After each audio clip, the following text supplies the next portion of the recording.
Well, this is an interesting turn of events. There's a character named Bernard Kerik.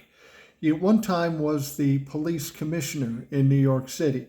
Unfortunately, he ran foul of the law, he committed some financial crimes, and went to jail. That is, up until the time that Donald Trump pardoned him. Now, Bernie Kerik spent a lot of time working with Rudy Giuliani after the 2020 election, trying to put together evidence of the election fraud, the alleged election fraud, the bullshit election fraud. Well, Bernie Kerik and Rudy Giuliani worked together quite some time. And now, Bernie Kerik's lawyer, Tim Palatori, you'll remember him. He used to work for Donald Trump until he resigned. Now he represents Bernie Kerik. And Bernie Kerik and Tim Palatori have turned over 6,000 documents between Bernard Kerik and Rudy Giuliani, 600 megabytes of PDFs. That's going to be interesting.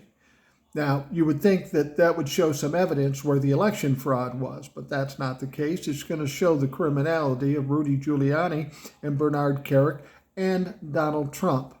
So this is an interesting turn of events. Now, the one thing that Tim Palatori said was that he was going to sit down and talk to the DOJ about these documents in a couple of weeks.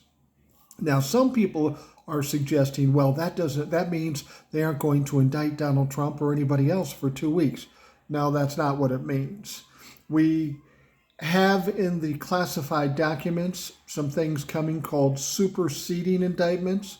They did the initial indictments, and there'll be more people indicted and more charges in the classified documents case, and you can expect much of the same in this January 6th investigation. We're going to get some indictments in the next day or two, I would presume, but there's other things and other interviews going on, so we will see even more indictments and more charges down the road. But Rudy Giuliani's in trouble. Remember, he said, I don't think I'm going to get indicted by Jack Smith. Well, your buddy just turned over 6,000 documents that prove you're fucking guilty. You may want to rethink that thought.